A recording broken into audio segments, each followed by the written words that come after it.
Attention, 3, 2, 1, on papote.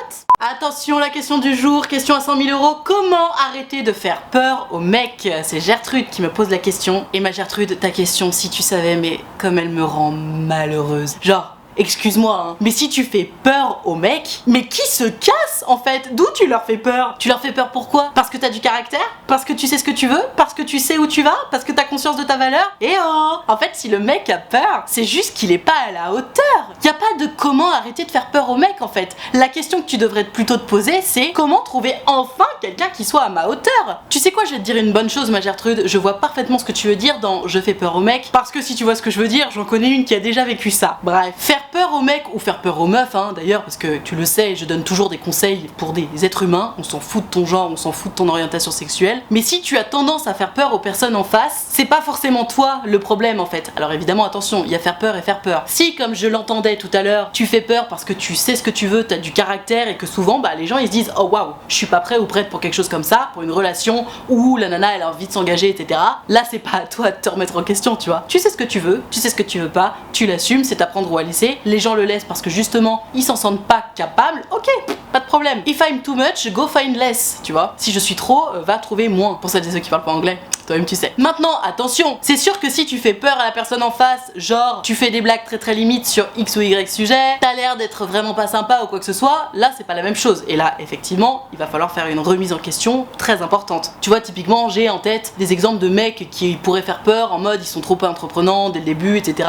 Physiquement, j'entends, oui, ça fait peur. Mais c'est pas la même chose de faire peur en mode je sais exactement ce que je veux et de faire peur en mode j'entre dans ton intimité immédiatement. Pareil, je prends un exemple de mec qui fait peur parce que je connais ça. Mais il y a évidemment des nanas qui font peur de cette façon-là aussi. On s'est compris. Bref, ma Gertrude, si jamais tu fais partie de cette option numéro 1 qui est celle que j'entendais dès le départ, c'est-à-dire que tu fais peur au mec parce que tu sais trop bien ce que tu veux et que du coup les gens en face se disent oh waouh, je me sens pas prêt ou prête d'assumer une relation intense comme ça, c'est que de toute façon tu n'étais pas en face de la bonne personne et ce n'est pas à toi de changer. Tu vas pas apprendre à changer pour être moins, pour plaire aux autres, ça va pas ou quoi? C'est ta différence, c'est ton truc à toi. T'es haut en couleur, tu sais ce que tu veux, tu l'assumes, tu sais ce que tu veux pas, tu l'assumes aussi. Quel bonheur!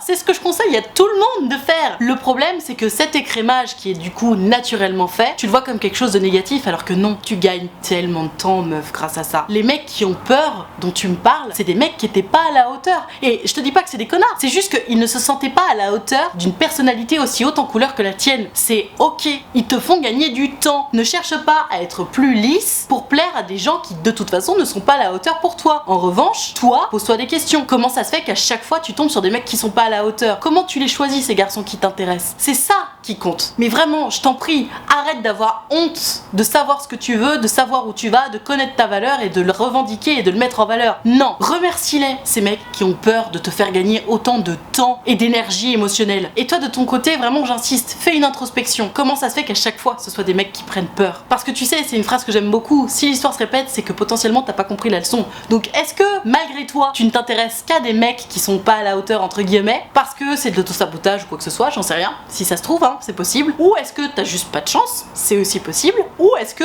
tu continues toujours de répéter ce même schéma parce que t'as juste pas compris la leçon, ou alors cette personnalité qui a l'air de te plaire un petit peu, et ben c'est juste pas la personnalité qu'il faut, auquel cas ce serait un peu de l'autosabotage, mais bref, réfléchis à tout ça ma Gertrude, mais non, je suis vraiment pas d'accord. Y a pas de comment arrêter de faire peur aux mecs. Non, tu es tel que tu es, c'est à prendre ou à laisser, savoir ce qu'on veut, savoir où on va, l'assumer, le revendiquer, c'est toujours une bonne idée. Toi qui regardes cette vidéo, dis-moi ce que t'en penses en commentaire, dis-moi surtout si t'as déjà été dans cette situation-là qu'elle a vécu Gertrude, enfin qu'elle vit plutôt même Gertrude, et surtout si t'as trouvé quelqu'un malgré le fait que t'as une personnalité haute en couleur, etc. Raconte-nous comment ça s'est passé, parce que le problème encore une fois, c'est pas d'avoir une forte personnalité, certainement pas. Le problème généralement c'est d'assumer qui on est, et c'est quelque chose que t'as l'air de faire, donc fais pas machine arrière.